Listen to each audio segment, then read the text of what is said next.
Saudara, hari ini firman Tuhan saudaraku, kita membuka Efesus pasal 1. Mari kita baca 17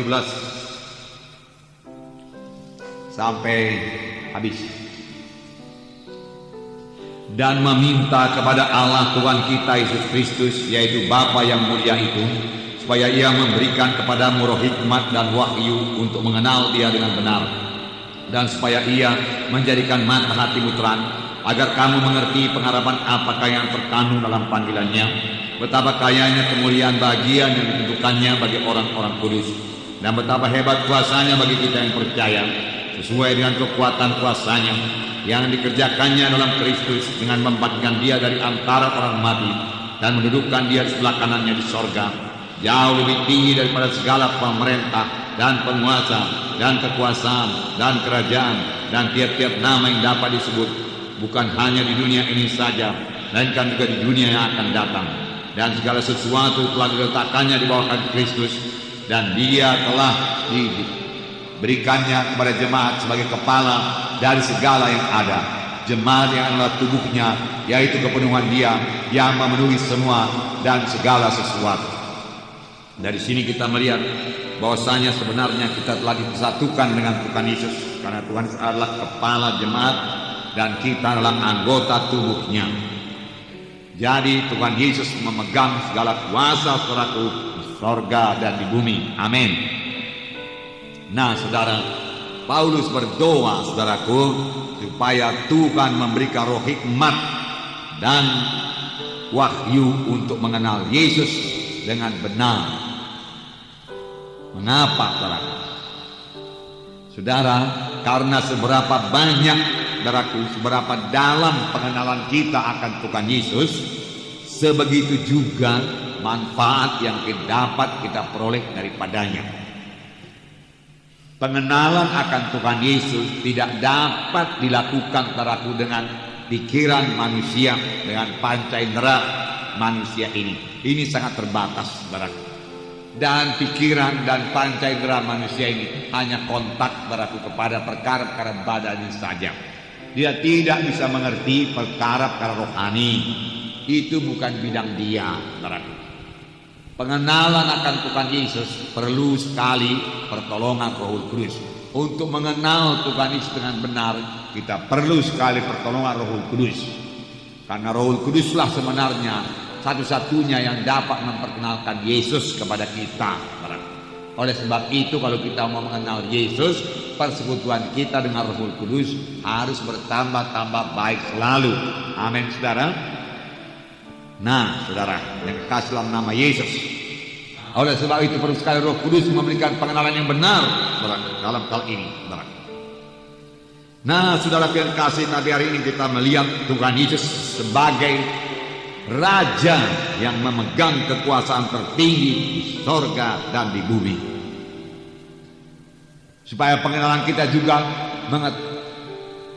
mengetahui dengan pasti bahwasanya Tuhan Yesus berkuasa penuh, memegang kekuasaan tertinggi atas seluruh kerajaan, atas seluruh bangsa.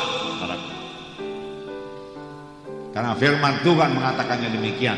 Dan ini bukanlah terjadi nanti pada masa yang akan datang. Bukan, itu sudah terjadi sekarang. Sedang berlangsung sekarang ini. Amin. Sedang berlangsung sekarang ini. Dan bagi saudara yang mengerti, saudara boleh mengambil manfaat daripadanya. Tadi sudah kita baca bahwasanya dikatakan dan mendudukkan Yesus di sebelah kanannya di sorga, jauh lebih tinggi daripada segala kekuasaan, dari segala pemerintahan, dari segala penguasa, dari segala nama yang dapat disebut di dunia ini. Tuhan Yesus mengatasi semuanya, mengatasi semuanya. Nah, puji Tuhan. Haleluya.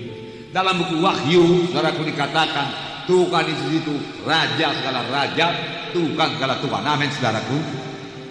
Jadi sekarang ini Tuhan Yesus adalah penguasa tertinggi di atas segala penguasa yang lain. Pemerintah di atas segala pemerintahan yang ada. Kedudukannya di atas tahta ini sudah dibagikannya bagi semua orang percaya. Saudaraku yang kasih dalam nama Yesus, saudara, bukan hanya Yesus yang duduk di atas tahta.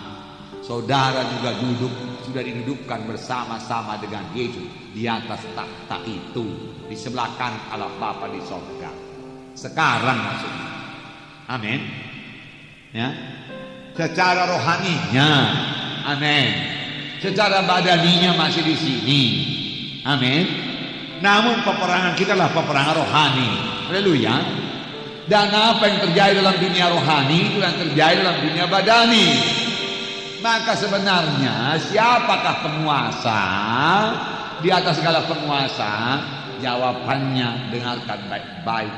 Jawabannya adalah anak-anak Tuhan, umat Tuhan yang bisa bersekutu intim dengan Tuhan Yesus. Amin. Saudara penguasa, saudara memegang segala kuasa, saudara menjalankan pemerintahan sebagai imam, karena adalah imam-imam yang rajani, saudara. Sudah diangkat Tuhan. Saudara telah bersatu kedudukan yang sangat berkuasa. Efesus pasal 2 mengatakan hal ini, ayat 4. Saya bacakan pada saudara. Tetapi Allah yang kaya dengan rahmat, oleh karena kasihnya yang besar yang dilimpahkannya kepada kita, telah menghidupkan kita bersama-sama dengan Kristus. Amin. Oke. Ayat 6. Dan di dalam Kristus Yesus Ia telah membangkitkan kita juga dan memberikan tempat bersama-sama dengan Dia di sorga. Jelas saudara, Tuhan telah membangkitkan kita dalam baptisan, sama sebagaimana Yesus bangkit daripada kematian oleh kemudian Bapa, demikian kamu bangkit dalam satu hidup yang baru. Amin. Hidup yang baru yang bagaimana?